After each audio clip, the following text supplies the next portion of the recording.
¿Alguna vez te has preguntado quién decidió en qué debes creer? No me refiero a tus padres, ni a tu comunidad, ni siquiera a ese libro sagrado que quizás tienes en tu mesa de noche. Me refiero a algo más profundo, más antiguo. ¿Quién decidió que ese libro contuviera exactamente esos textos y no otros? ¿Quién estableció que Dios fuera uno y trino, y no simplemente uno?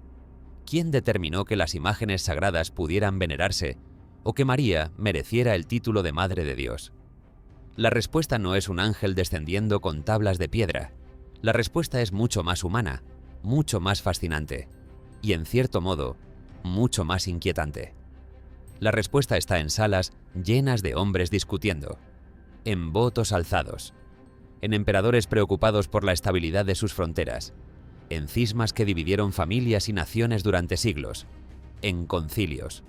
Hoy vamos a hacer un viaje de 1600 años, desde las catacumbas romanas hasta los palacios de 1900 de Constantinopla, desde las basílicas de Éfeso hasta las catedrales de Trento.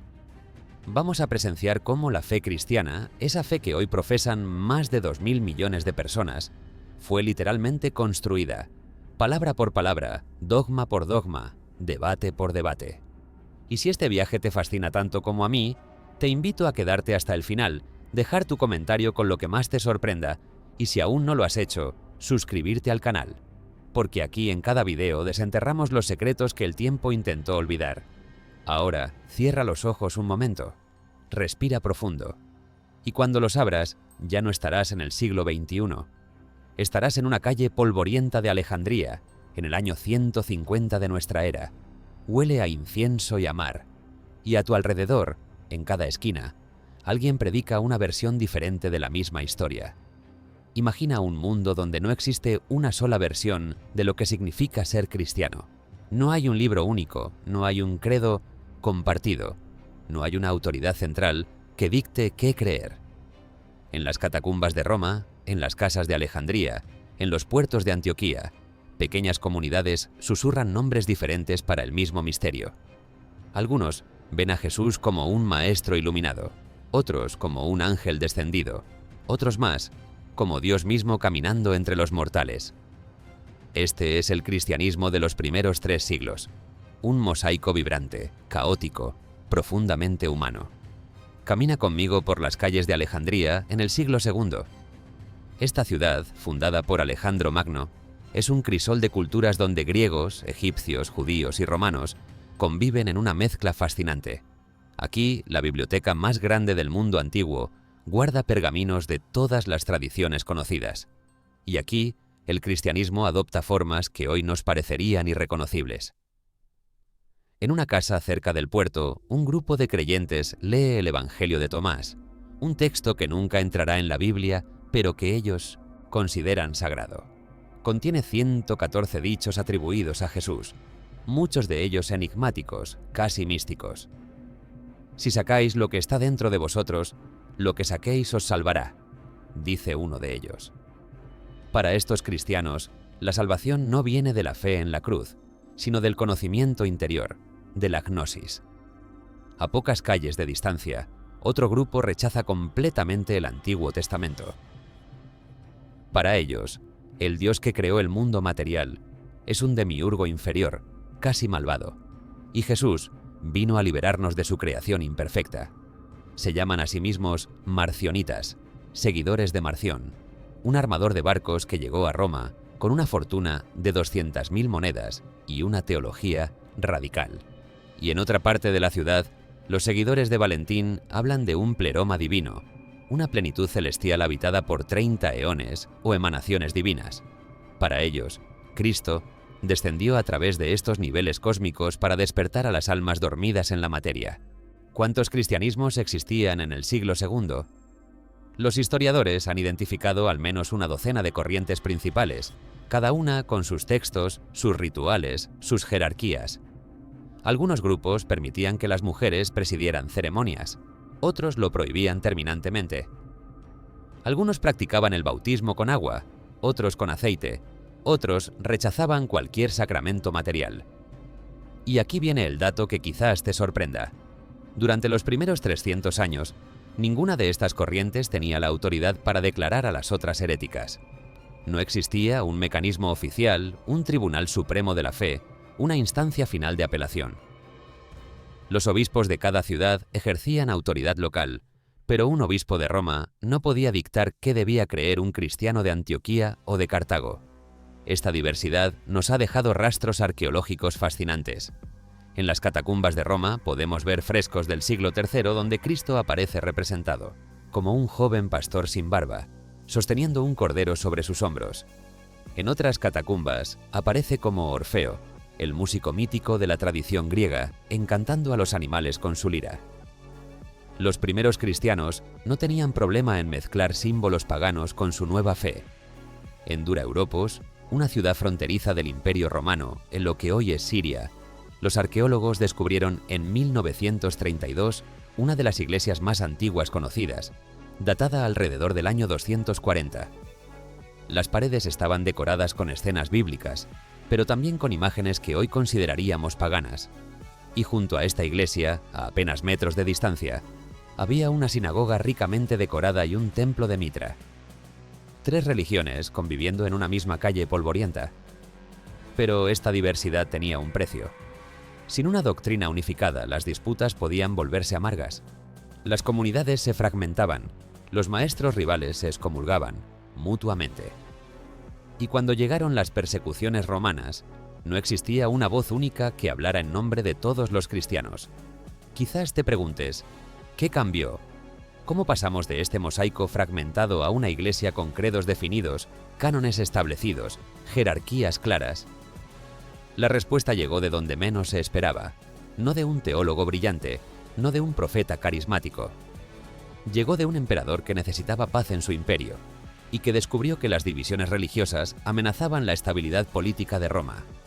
Y así, mientras el sol se pone sobre Alejandría y los debates teológicos continúan en las casas de los creyentes, en un palacio lejano, un hombre llamado Constantino está a punto de cambiar la historia para siempre. El año 313 marca un antes y un después. El edicto de Milán ha terminado con las persecuciones, y de pronto, los cristianos pueden respirar sin miedo. Pero la libertad trae consigo un problema inesperado. Ahora, que pueden hablar abiertamente, descubren que no están de acuerdo en casi nada.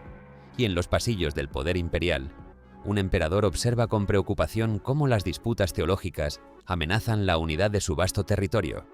Constantino no era teólogo, era soldado, político, estratega. Había unificado el Imperio Romano mediante batallas sangrientas, derrotando a sus rivales uno por uno hasta quedar como único Augusto. Y entendía algo que muchos líderes religiosos no comprendían. Un imperio dividido espiritualmente es un imperio débil. La controversia que más le preocupaba había estallado en Alejandría, precisamente en esa ciudad que visitamos en el capítulo anterior. Un presbítero llamado Arrio estaba predicando algo que escandalizaba a muchos, que el Hijo de Dios no era eterno como el Padre, sino que había sido creado por él. Hubo un tiempo en que el Hijo no existía, afirmaba Arrio. Su obispo, Alejandro, lo consideraba herético, pero Arrio era carismático, popular, y componía canciones pegadizas que los estibadores del puerto cantaban mientras descargaban mercancías. La disputa se extendió como fuego en verano seco. Obispos de todo el Mediterráneo oriental tomaron partido. Se intercambiaron cartas airadas. Se celebraron sínodos locales que excomulgaron a unos y rehabilitaron a otros. Y Constantino, desde su palacio, veía cómo su imperio se fragmentaba por una cuestión que él apenas comprendía. Intentó primero la diplomacia. Envió a su consejero eclesiástico, el obispo Osio de Córdoba, con una carta para ambos bandos. Esta controversia, escribió el emperador, es de poca importancia y no digna de tanta discusión, pero se equivocaba profundamente. Para los teólogos involucrados, estaba en juego nada menos que la naturaleza de la salvación. Si Cristo no era plenamente divino, ¿podía realmente salvar a la humanidad? La pregunta no era académica, era existencial. Cuando la diplomacia fracasó, Constantino recurrió a algo sin precedentes. Convocó un concilio universal, ecuménico, que reuniera a obispos de todo el mundo cristiano para zanjar la cuestión de una vez por todas. Nunca antes se había intentado algo así. La Iglesia había celebrado sínodos regionales, reuniones locales, pero nunca una asamblea que representara a toda la cristiandad. El lugar elegido fue Nicea, una ciudad en la provincia de Bitinia, a orillas del lago Ascanio. Era un sitio estratégico, lo suficientemente cerca de Nicomedia, donde Constantino tenía su residencia de verano como para que el emperador pudiera supervisar personalmente las deliberaciones. El año era el 325, y las invitaciones se enviaron a todos los rincones del imperio. Pero aquí debemos hacer una pausa para comprender algo crucial. Constantino no convocó el concilio por fervor religioso. Su motivación era política. Necesitaba una iglesia unida que pudiera servir como cemento social para su imperio multiétnico y multicultural. Una fe común, un credo compartido, una jerarquía reconocida. Estos eran instrumentos de gobierno tanto como expresiones de devoción. Este entrelazamiento de trono y altar marcará toda la historia posterior del cristianismo. Los concilios ecuménicos no serán solo asambleas religiosas, serán también eventos políticos convocados por emperadores, celebrados en ciudades imperiales, con decisiones que tendrán fuerza de ley estatal. Lo que se decida en las basílicas conciliares no será simplemente doctrina, será también legislación. Y este hecho tiene consecuencias profundas, porque significa que la ortodoxia cristiana, esa versión de la fe que eventualmente se impondrá como normativa, no triunfó solo por su coherencia teológica o su fidelidad a las fuentes. Triunfó también porque contó con el respaldo del poder imperial. Las versiones perdedoras no desaparecieron porque fueran menos verdaderas. Desaparecieron porque fueron declaradas ilegales. Sus libros quemados, sus líderes exiliados, sus seguidores perseguidos. Esto no significa que la ortodoxia sea falsa o que las heterodoxias fueran verdaderas. Significa simplemente que la historia de la doctrina cristiana no puede entenderse sin entender la historia del poder. Ambas están entrelazadas como las hebras de una cuerda. Mientras escribo estas palabras, imagino a los obispos recibiendo la convocatoria imperial. Algunos viajan desde España, cruzando todo el Mediterráneo. Otros vienen de Persia, de más allá de las fronteras del imperio. Algunos son ancianos que sobrevivieron a las persecuciones. Otros son jóvenes que solo conocen la nueva libertad. Todos convergen hacia Nicea, hacia esa pequeña ciudad junto al lago, donde se decidirá qué significa ser cristiano. El verano del año 325 está a punto de comenzar, y con él el primer gran concilio ecuménico de la historia. Lo que suceda allí resonará durante 17 siglos, hasta llegar a ti que me escuchas ahora, heredero de decisiones tomadas en una tarde calurosa junto a un lago de Asia Menor. Es el verano del año 325. En la ciudad de Nicea, a orillas de un lago tranquilo en lo que hoy es Turquía, 318 hombres vestidos de blanco se reúnen bajo la mirada atenta de Constantino. Algunos llevan cicatrices de las torturas que sufrieron durante las persecuciones. Otros han perdido ojos, manos, la capacidad de caminar. Son supervivientes. Y ahora deben decidir juntos quién es exactamente Jesucristo. La escena que vamos a presenciar ha sido descrita por varios testigos, aunque sus relatos varían en los detalles. Eusebio de Cesarea, historiador y obispo presente en el concilio, nos dejó una descripción casi cinematográfica de la sesión inaugural. Imaginemos junto a él. El salón del Palacio Imperial está dispuesto con bancos a ambos lados, formando un pasillo central. Los obispos ocupan sus asientos según la antigüedad de sus sedes. Hay murmullos, tensión, expectativa. Y entonces, sin escolta militar, sin guardias armados, entra Constantino. El emperador viste una túnica púrpura bordada con oro y lleva una diadema enjollada sobre su cabeza. Pero lo que más impresiona a los presentes es su actitud. Este hombre que ha conquistado imperios camina con humildad entre los obispos, saludándolos con reverencia. Cuando llega al trono dorado preparado para él, no se sienta hasta que los obispos le dan permiso. Es un gesto calculado, pero efectivo. El emperador se presenta como servidor de la Iglesia, no como su amo. Su discurso inaugural es breve, pero contundente. Les ruega que dejen de lado sus diferencias personales, que busquen la unidad, que recuerden que la división interna es más dañina que cualquier persecución externa. Y luego, sabiamente, se retira, dejando que los teólogos hagan su trabajo. El debate central gira en torno a la posición de Arrio. ¿Es el Hijo de Dios de la misma sustancia que Él, Padre, o de una sustancia similar? La diferencia parece mínima, casi ridícula. En griego se trata de una sola letra. Homoousios significa de la misma sustancia. Homoiousios significa de sustancia similar.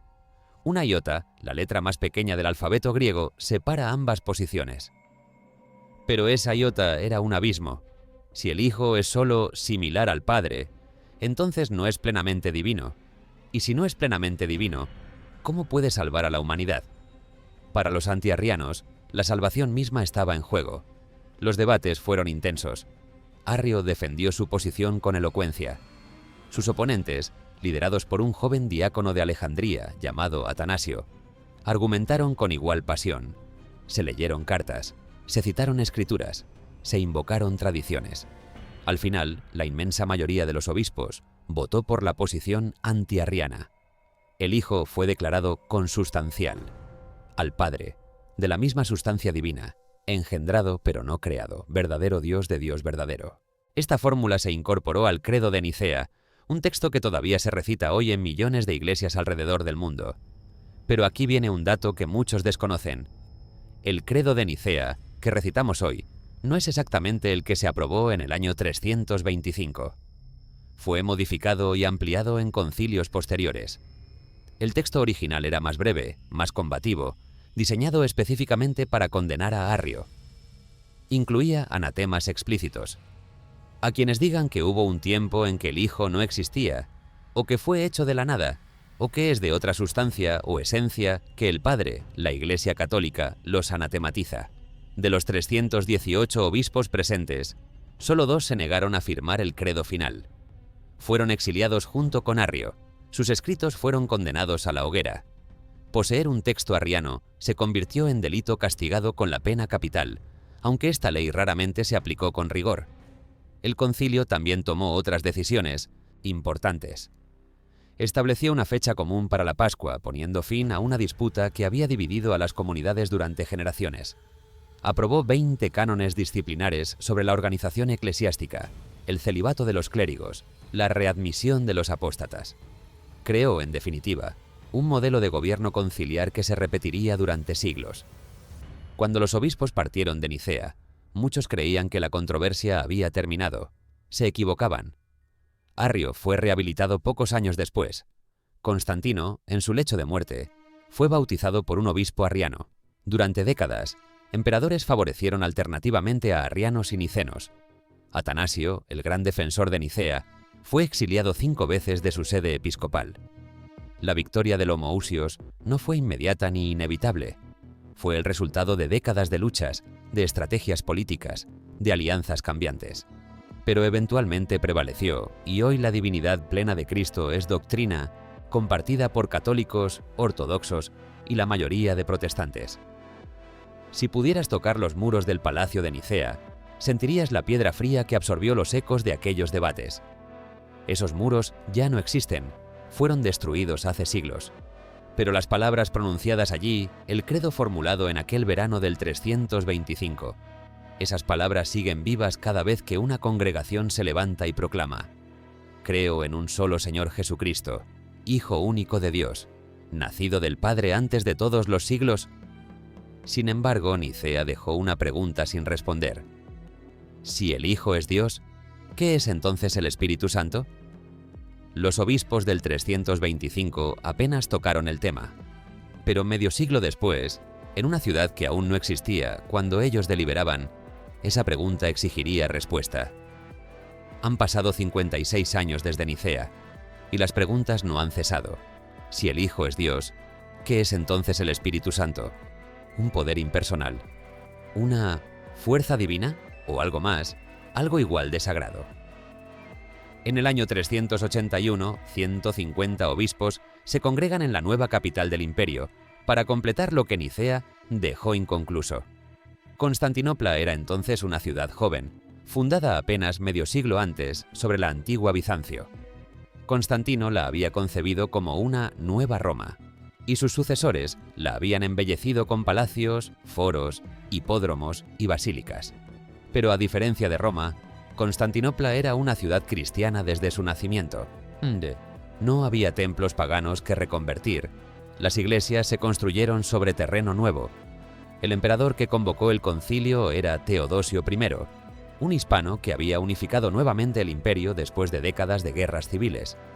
Como Constantino, Teodosio entendía el valor político de la unidad religiosa. Pero a diferencia de su predecesor, Teodosio era un cristiano convencido, bautizado en la fe nicena, comprometido con la ortodoxia trinitaria. El debate que ocupaba a los teólogos era complejo. Un grupo llamado los pneumatómacos o macedonianos negaba la divinidad plena del Espíritu Santo. Para ellos, el Espíritu era una criatura sublime, quizás la más elevada después del Hijo, pero criatura al fin. Los padres capadocios, 3 teólogos brillantes de la región de Capadocia, en la actual Turquía central, argumentaban lo contrario. Basilio de Cesarea, Gregorio de Nacianzo y Gregorio de Nisa habían desarrollado una teología trinitaria sofisticada. Un Dios en 3 personas, cada una plenamente divina, distintas pero inseparables. Gregorio de Nacianzo presidió las primeras sesiones del concilio. Era un orador extraordinario, y sus sermones sobre la Trinidad son considerados obras maestras de la retórica cristiana. Pero también era un hombre frágil, enfermizo, poco dado a las intrigas políticas. Cuando las presiones se volvieron insoportables, renunció a la presidencia y se retiró a su pueblo natal. El concilio, sin embargo, continuó su trabajo. Amplió el credo de Nicea con una sección sobre el Espíritu Santo, Señor y dador de vida, que procede del Padre, que con el Padre y el Hijo recibe una misma adoración y gloria, y que habló por los profetas. Esta fórmula evitaba decir explícitamente que el Espíritu era consustancial al Padre y al Hijo, pero afirmaba que recibía la misma adoración, lo cual implicaba igualdad divina. También se añadió una sección sobre la Iglesia. Creo en la Iglesia, una, santa, católica y apostólica. Estas 4 notas, unidad, santidad, catolicidad y apostolicidad, se convertirían en marcadores de la verdadera Iglesia, criterios para distinguirla de las sectas y herejías. El credo resultante, conocido como el Credo Niceno-Constantinopolitano, es el texto que se recita hoy en la mayoría de las liturgias cristianas. Es más largo que el original de Nicea, más equilibrado en su estructura, menos polémico en su tono. Y establece definitivamente la doctrina de la Trinidad. Un Dios en 3 personas, Padre, Hijo y Espíritu Santo, coiguales, coeternos, consustanciales. El concilio también tomó decisiones disciplinares que tendrían consecuencias duraderas. Estableció que el obispo de Constantinopla tendría el primado de honor después del obispo de Roma, porque Constantinopla es la nueva Roma. Esta decisión disgustó a Roma y a Alejandría, que veían amenazada su preeminencia tradicional. Las tensiones entre estas grandes sedes patriarcales marcarían los siglos siguientes. 150 obispos firmaron los documentos finales. Todos eran orientales. Ningún obispo occidental asistió al concilio. Roma lo aceptaría posteriormente, pero esta ausencia occidental marcaba una asimetría que se profundizaría con el tiempo. El cristianismo oriental y el occidental comenzaban a desarrollarse por caminos paralelos, unidos en la fe pero diferentes en la sensibilidad, la liturgia, la organización. Si pudieras caminar hoy por las ruinas de la Constantinopla bizantina, encontrarías fragmentos de mosaicos donde la Trinidad aparece representada con símbolos geométricos. 3 círculos entrelazados, 3 llamas surgiendo de una fuente común, 3 rostros mirando en direcciones diferentes, pero compartiendo una misma aureola. Estas imágenes son el eco visual de los debates del 381, el intento de representar lo que las palabras apenas podían describir. La Trinidad quedó definida, pero otras preguntas aguardaban respuesta. Si Cristo es plenamente divino y plenamente humano, ¿cómo se relacionan estas 2 naturalezas? ¿Tiene una madre humana o es madre de Dios mismo? 50 años después, en una ciudad sagrada para la tradición mariana, estas preguntas explotarían con fuerza renovada. El año 431. La ciudad de Éfeso, antigua y sagrada, donde según la tradición vivió María en sus últimos años, se convierte en escenario de uno de los debates más apasionados de la historia cristiana. La pregunta parece sencilla. ¿Puede llamarse a María Madre de Dios? Pero detrás de esas 3 palabras se esconde un abismo teológico. 200 obispos llegan a la ciudad con posiciones irreconciliables, y las calles se llenan de procesiones nocturnas con antorchas mientras el pueblo espera el veredicto. Éfeso era una ciudad cargada de simbolismo. Había sido el centro del culto a Artemisa, cuyo templo era una de las 7 maravillas del mundo antiguo. Pablo de Tarso había predicado allí, provocando un motín de los plateros que fabricaban estatuillas de la diosa. Y según una tradición piadosa, Juan, el evangelista, había llevado a María a Éfeso después de la crucifixión, cuidándola hasta su muerte. La controversia había comenzado en Constantinopla. Nestorio, el nuevo patriarca de la ciudad imperial, había predicado contra el título de Theotokos para María. Esta palabra griega significa literalmente la que dio a luz a Dios, y se traduce comúnmente como Madre de Dios. Nestorio prefería Christotokos, Madre de Cristo, argumentando que María había dado a luz a la naturaleza humana de Jesús, no a su naturaleza divina. Para Nestorio, esto era una cuestión de precisión teológica. Dios no puede nacer, no puede sufrir, no puede morir. Si decimos que María es Madre de Dios, ¿no estamos diciendo que Dios fue concebido en un vientre humano? La humanidad y la divinidad de Cristo, argumentaba Nestorio, debían distinguirse cuidadosamente. Pero para sus oponentes, liderados por Cirilo de Alejandría, Nestorio estaba dividiendo a Cristo en 2 personas, un hijo humano de María y un hijo divino de Dios, unidos solo externamente. Si Cristo no era una sola persona con 2 naturalezas íntimamente unidas, ¿cómo podía salvar a la humanidad? La salvación requería que Dios mismo asumiera la condición humana, no que simplemente habitara en un hombre como en un templo. El conflicto era teológico, pero también político. Alejandría y Constantinopla eran rivales desde hacía décadas. Alejandría había sido la capital intelectual del cristianismo oriental. Ahora, Constantinopla reclamaba ese papel. Cirilo veía en Nestorio no solo un hereje, sino también un representante del poder constantinopolitano que amenazaba la preeminencia alejandrina. El emperador Teodosio II convocó el concilio para Pentecostés del año 431. Los obispos comenzaron a llegar a Éfeso, pero el grupo de Nestorio, que viajaba desde Antioquía, se retrasó. Cirilo, impaciente, decidió inaugurar el concilio sin esperar a los sirios. Fue una maniobra polémica, quizás injusta, pero eficaz.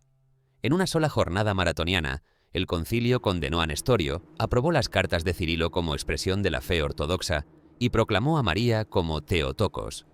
Cuando los obispos sirios llegaron finalmente, celebraron un contraconcilio que depuso a Cirilo y rehabilitó a Nestorio. Durante semanas, Éfeso tuvo 2 concilios paralelos, excomulgándose mutuamente, apelando al emperador, intrigando con los funcionarios imperiales. La confusión era total. Teodosio, exasperado, ordenó el arresto tanto de Cirilo como de Nestorio. Ambos fueron detenidos, pero el pueblo de Éfeso se alzó en favor de Cirilo. Las calles se llenaron de procesiones en honor a la Theotokos. Los marineros del puerto, los artesanos, las mujeres del mercado, todos salieron a celebrar que María había sido proclamada Madre de Dios. Antorchas iluminaban la noche mediterránea, mientras cánticos resonaban entre las columnas de mármol de la ciudad antigua. Este dato es fascinante. La devoción popular a María precedía y excedía los debates teológicos. Para el pueblo de Éfeso, acostumbrado durante siglos a venerar a una diosa madre, Artemisa, el título de Theotokos resonaba con ecos profundos. No estamos diciendo que el culto mariano fuera simplemente paganismo, disfrazado. La teología era genuinamente cristiana, pero las formas de expresión, las procesiones nocturnas, las lámparas votivas, los himnos de alabanza, bebían de fuentes culturales antiguas. Finalmente, después de meses de negociaciones, el emperador validó las decisiones del concilio de Cirilo. Nestorio fue depuesto de su sede y exiliado a un monasterio en Egipto, donde moriría años después, solo y olvidado. Sus seguidores emigraron hacia el este, más allá de las fronteras del Imperio Romano, estableciendo comunidades en Persia, India y eventualmente China. La Iglesia asiria del Oriente, que existe hasta hoy con varios cientos de miles de fieles, desciende de estos cristianos nestorianos. El concilio de Éfeso dejó una marca indeleble en la piedad cristiana. El título de Theotokos se incorporó a la liturgia, a los himnos, a las oraciones. Las iglesias comenzaron a dedicarse a María con mayor frecuencia. Las imágenes marianas se multiplicaron, la Virgen entronizada, con el niño, la Virgen orante, la Virgen de la ternura. El arte bizantino encontró en este tema una de sus expresiones más sublimes, pero Éfeso también dejó heridas abiertas. La cuestión de cómo se relacionan las dos naturalezas de Cristo no había quedado resuelta. Círilo había insistido en la unidad de la persona divina humana, pero ¿qué significaba exactamente esa unidad? ¿Se mezclaban las naturalezas como el agua y el vino, o permanecían distintas aunque inseparables? 20 años después, en otra ciudad del Bósforo, esta pregunta provocaría un cisma que dura hasta nuestros días. 20 años después de Éfeso, el mundo cristiano vuelve a convulsionarse. Si Cristo es verdaderamente Dios, ¿cómo puede ser también verdaderamente humano? ¿Se mezclan ambas naturalezas como el agua y el vino? ¿O permanecen separadas, como el aceite flotando sobre el agua? En el año 451, 600 obispos cruzan el Bósforo hacia Calcedonia. Lo que decidan allí creará divisiones que perduran hasta el día de hoy, 1600 años después. Calcedonia era una ciudad pequeña, frente a Constantinopla, en la orilla asiática del Bósforo. Desde sus muelles podías ver las cúpulas y torres de la capital imperial brillando al otro lado del agua. El emperador Marciano había elegido este lugar para poder supervisar el concilio de cerca, cruzando en barca cuando fuera necesario. La controversia que había precipitado el concilio involucraba a un monje anciano llamado Eutiques. Este abad constantinopolitano había llevado la teología de Cirilo de Alejandría a un extremo. Según él, después de la encarnación, Cristo tenía una sola naturaleza, la divina, que había absorbido completamente a la humana. Era como si una gota de miel cayera en el océano. La miel se disuelve por completo, perdiendo su identidad en la inmensidad del agua. Esta posición, llamada monofisismo, de las palabras griegas una sola naturaleza, alarmó a muchos. Si Cristo no tenía una naturaleza humana real, ¿cómo podía ser nuestro hermano en la humanidad? ¿Cómo podía haber sufrido realmente en la cruz? ¿No se convertía su humanidad en una mera apariencia, un disfraz divino? El Papa León I de Roma envió al concilio una carta, conocida como el Tomo de León, que proponía una fórmula elegante. Cristo es una persona en dos naturalezas, divina y humana, sin confusión, sin cambio, sin división, sin separación.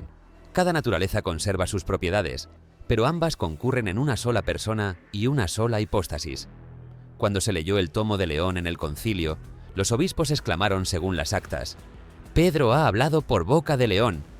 Era un reconocimiento extraordinario de la autoridad romana, aunque los obispos orientales no pretendían con ello aceptar un primado jurisdiccional de Roma sobre sus iglesias.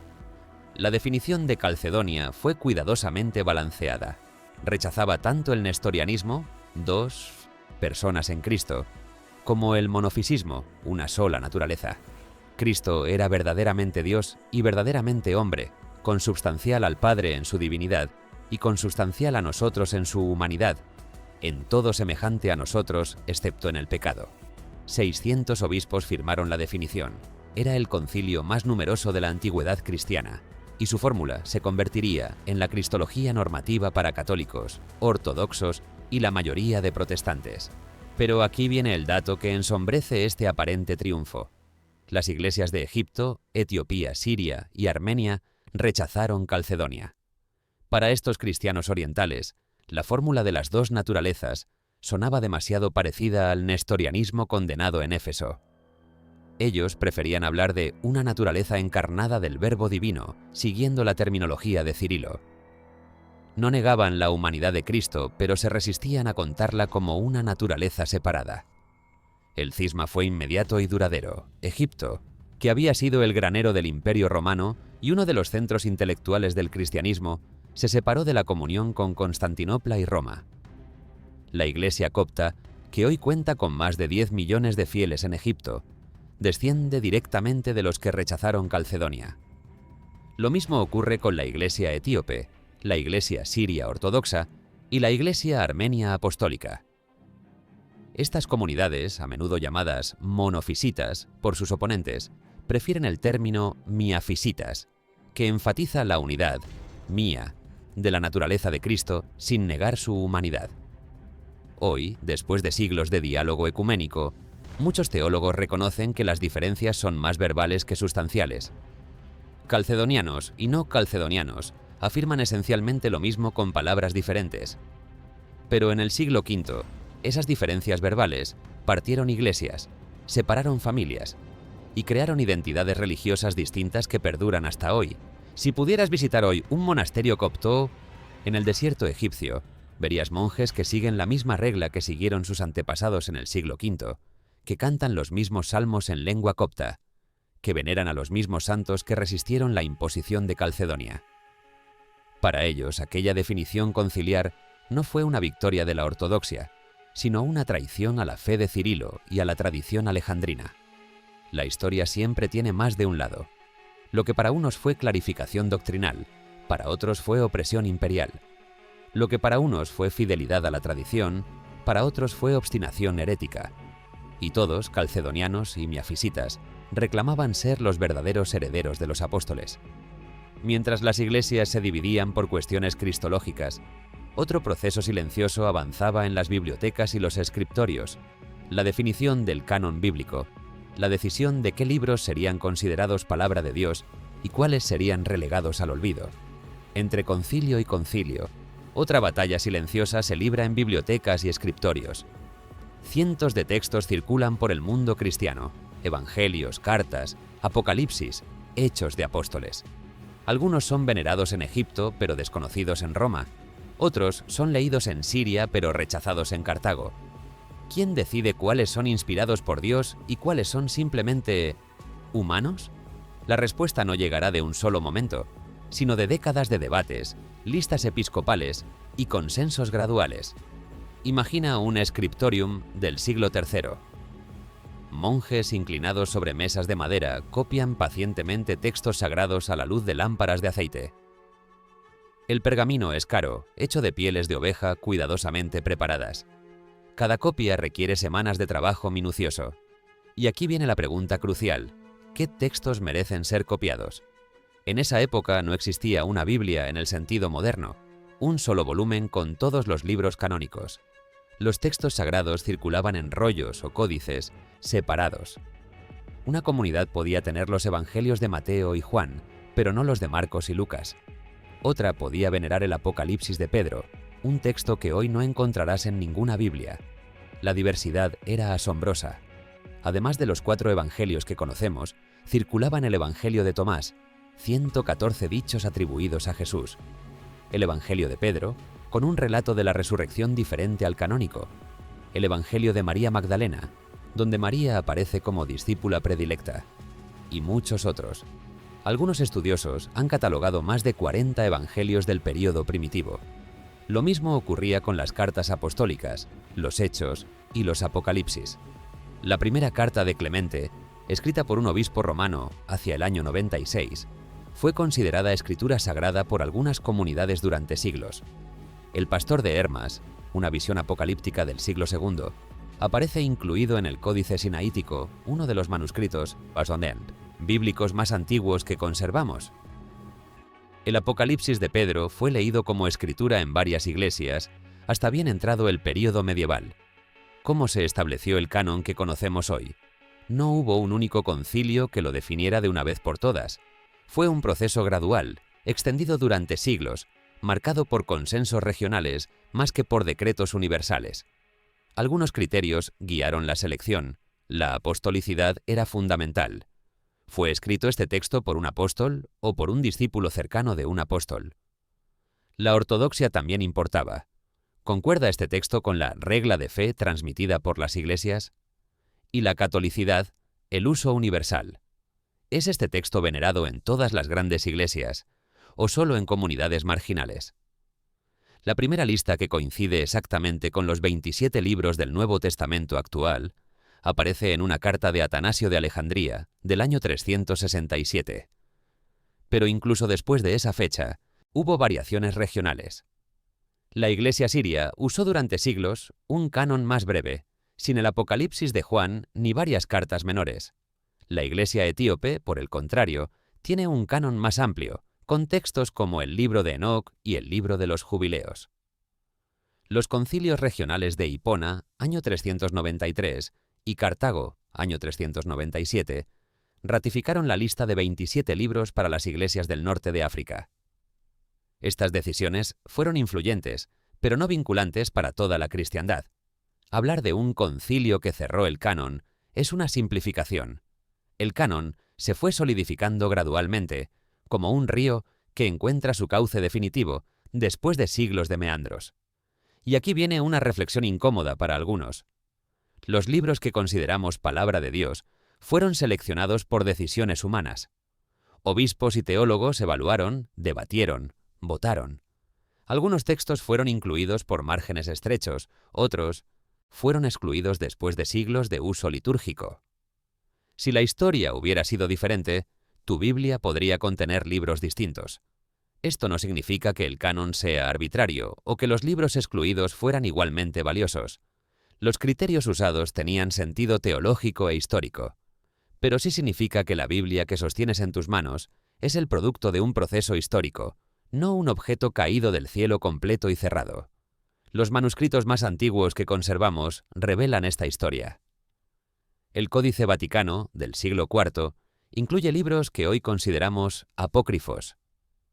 El Códice Sinaítico, de la misma época, tiene el Pastor de Hermas y la Carta de Bernabé después del Apocalipsis de Juan. Estos pergaminos, conservados en museos y bibliotecas de Roma, Londres y otras ciudades, son testigos mudos de una época en que las fronteras del canon aún eran fluidas. Mientras los escribas copiaban y recopiaban los textos sagrados, otra controversia sacudía. Al imperio, la cuestión de las imágenes. ¿Era lícito representar a Cristo, a María, a los santos? ¿O era idolatría, violación del mandamiento que prohíbe hacer imágenes de lo divino? Esta pregunta provocaría guerras, persecuciones y un concilio que definiría para siempre la teología del icono. Es el año 787, y el imperio ha pasado por décadas de iconoclasia, la destrucción sistemática de imágenes sagradas. Emperadores han ordenado quemar íconos, borrar frescos, fundir relicarios. Monjes han sido perseguidos por defender las pinturas que veneran. Ahora, una emperatriz llamada Irene convoca el Séptimo Concilio Ecuménico para restaurar lo que fue destruido. La pregunta ya no es solo teológica. ¿Puede lo divino ser representado en madera y pigmento?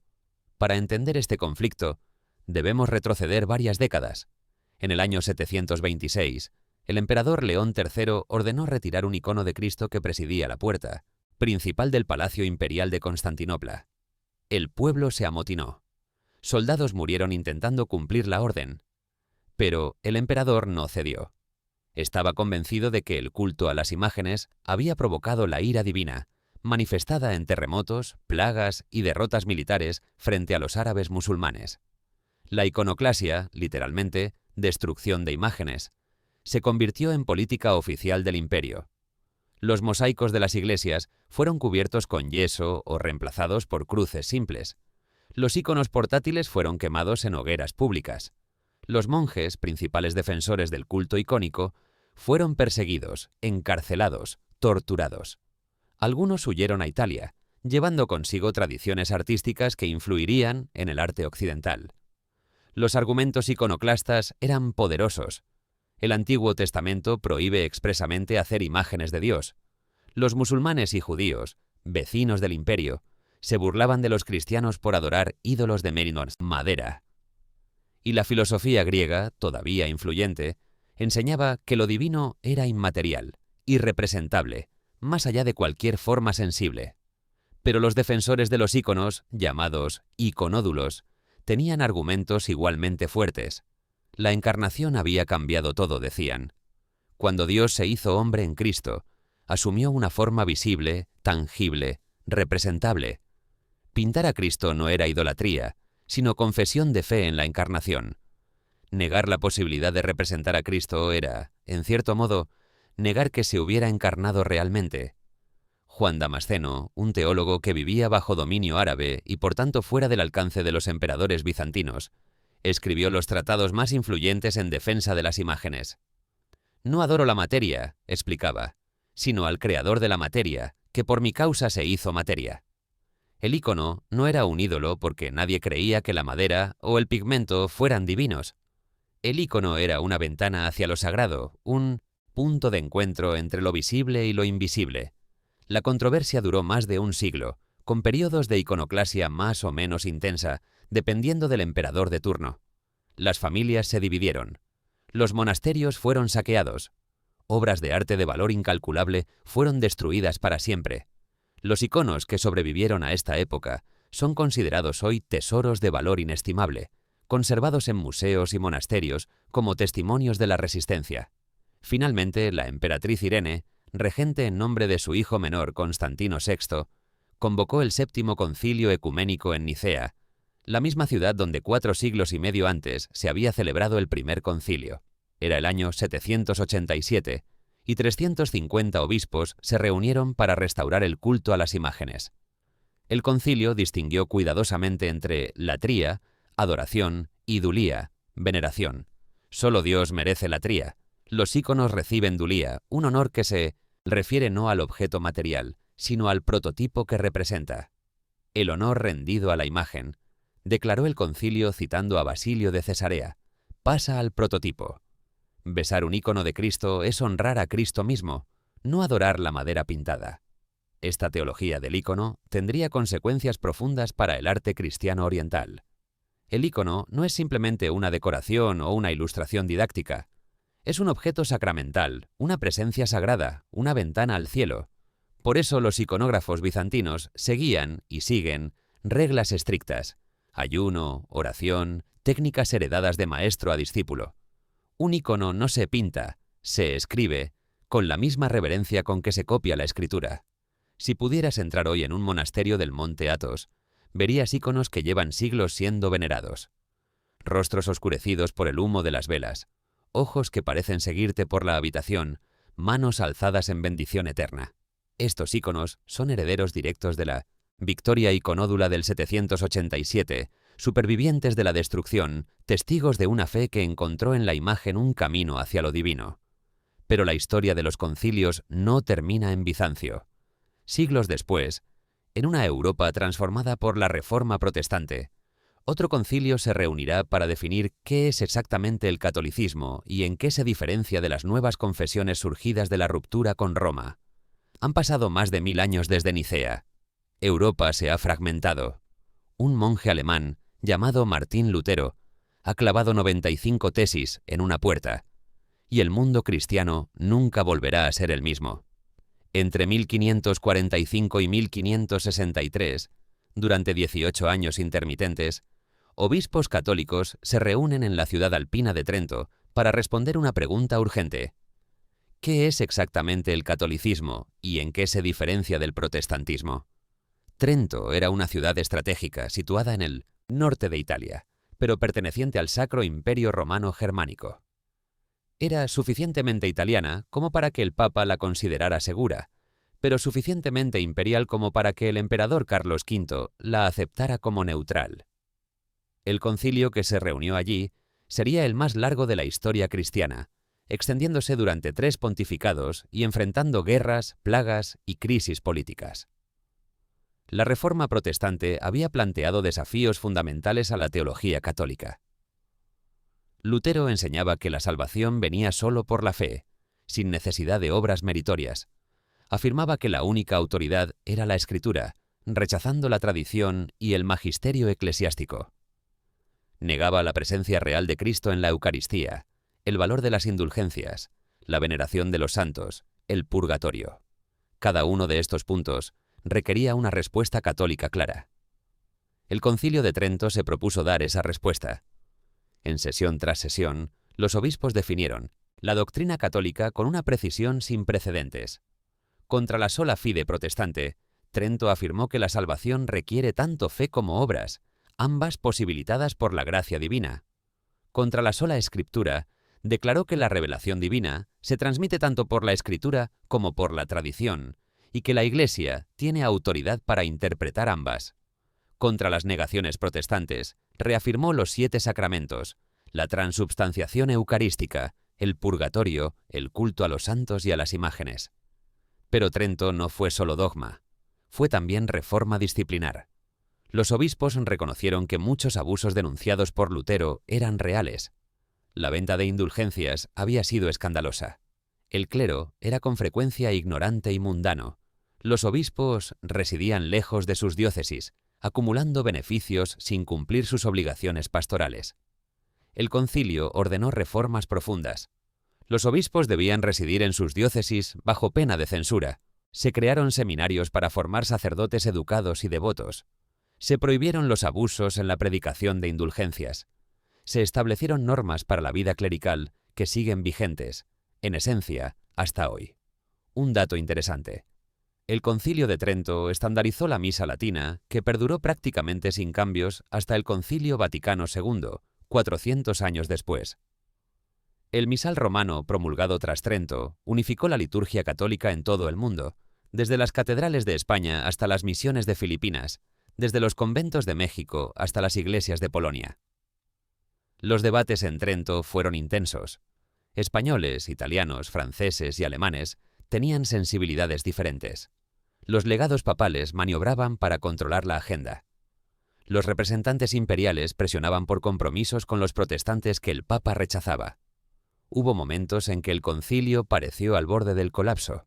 Finalmente, en diciembre de 1563, el concilio aprobó sus decretos finales y se disolvió.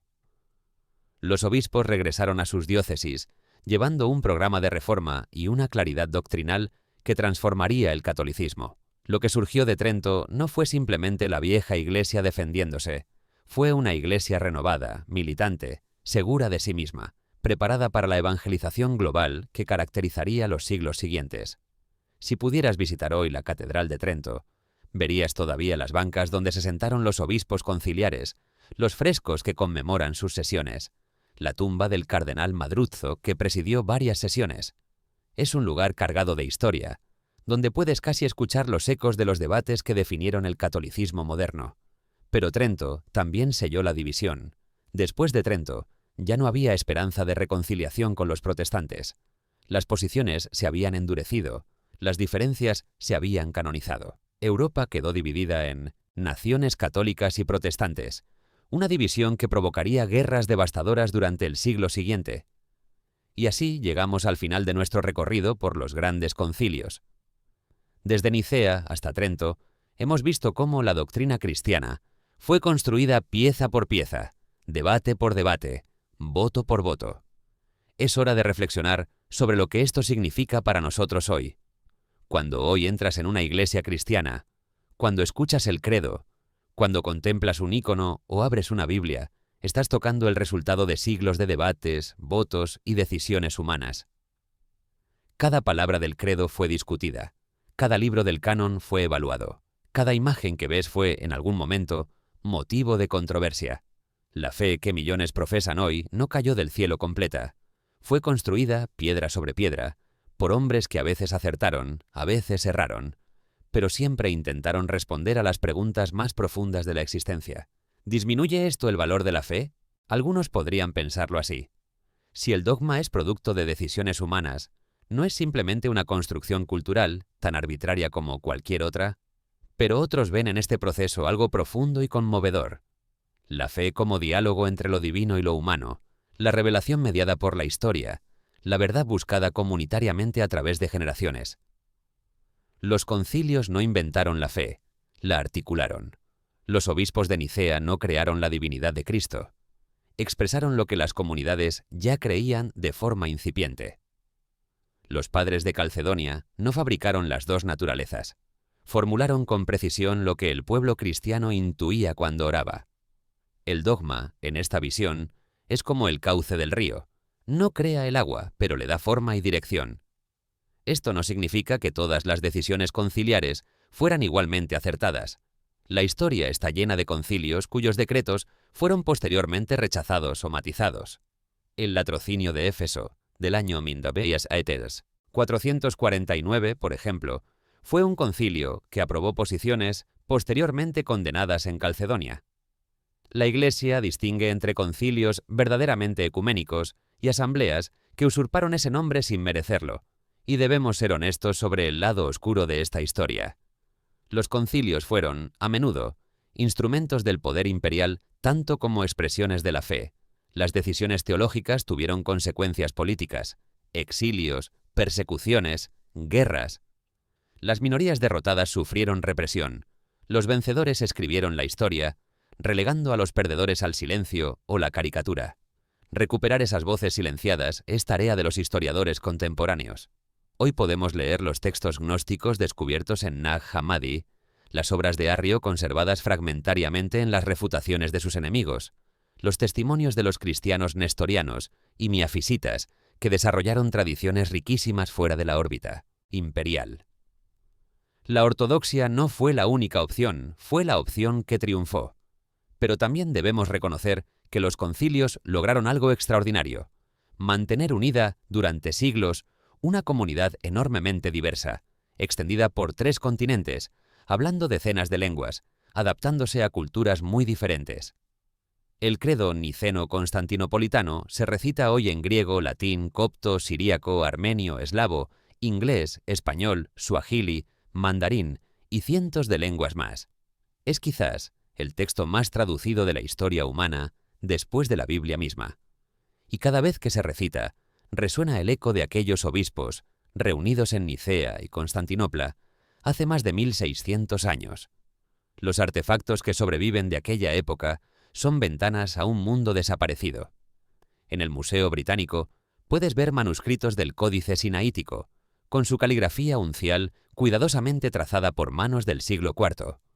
En los museos vaticanos, el Códice Vaticano guarda las palabras que los concilios declararon sagradas.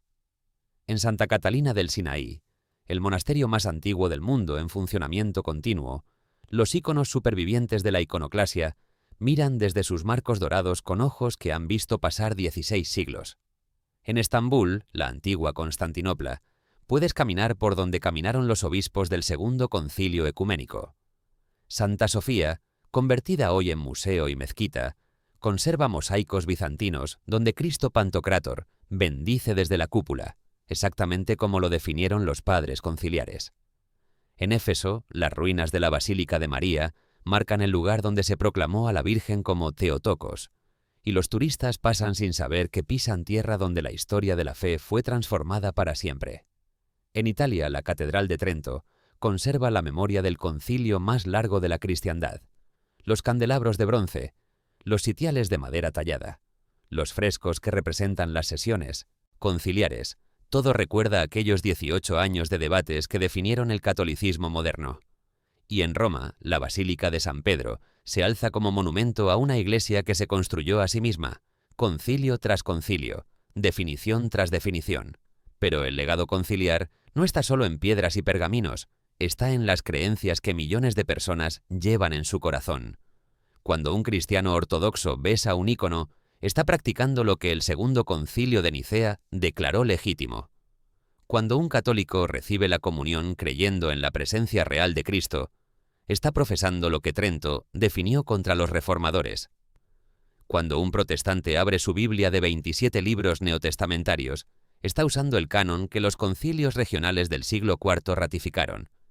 Incluso quienes rechazan los dogmas conciliares están, de alguna manera, definidos por ellos. El unitarismo moderno se comprende mejor como rechazo de Nicea. Las iglesias que, pestes, eliminan las imágenes de sus templos reaccionan, conscientemente o no, contra el Segundo Concilio de Nicea. Las teologías que cuestionan la divinidad de Cristo entablan diálogo, aunque sea polémico, con las definiciones de Calcedonia. Y aquí llegamos a una pregunta que quizás te has hecho a lo largo de este viaje. ¿Terminó la era de los concilios? La respuesta depende de tu tradición. Para los ortodoxos orientales, los 7 concilios ecuménicos del primer milenio son los únicos verdaderamente universales, y no reconocen los concilios posteriores convocados por Roma. Para los católicos, el proceso conciliar continuó con el Concilio Vaticano II, 1962 a 1965, el concilio más reciente, que transformó profundamente la liturgia, la eclesiología y la relación de la Iglesia con el mundo moderno. Para los protestantes, Los concilios antiguos tienen autoridad solo en la medida en que reflejan la enseñanza bíblica, y cada creyente tiene el derecho y el deber de leer la Escritura por sí mismo.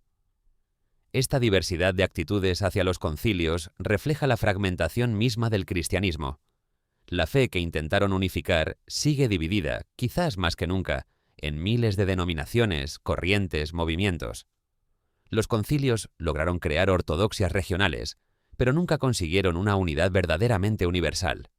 El sueño de Constantino, una sola fe para un solo imperio, se desvaneció hace mucho tiempo. Y sin embargo, algo perdura. Católicos, ortodoxos y la mayoría de protestantes comparten las definiciones trinitarias y cristológicas de los primeros concilios. Reconocen el mismo canon bíblico fundamental. Veneran a muchos de los mismos santos y mártires. Las divisiones son reales y dolorosas, pero también lo son los lazos que unen. Los concilios crearon no solo ortodoxias separadas, sino también un patrimonio común que trasciende las fronteras confesionales. Cuando miras un crucifijo, estás viendo la cristología de Calcedonia hecha imagen. Cuando rezas el Padre Nuestro, estás usando las palabras que los primeros cristianos transmitieron antes de que hubiera canon ni credo. Cuando enciendes una vela ante un altar, participas de un ritual que conecta tu oración con las de millones que te precedieron durante 2 milenios. La fe es siempre personal, pero nunca es solo personal. Es heredada, transmitida, recibida de quienes vinieron antes. Y los concilios, con todas sus limitaciones y ambigüedades, fueron momentos cruciales en esa transmisión.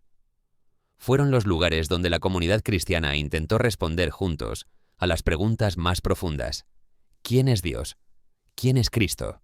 ¿Cómo nos salvamos? ¿Qué es la Iglesia?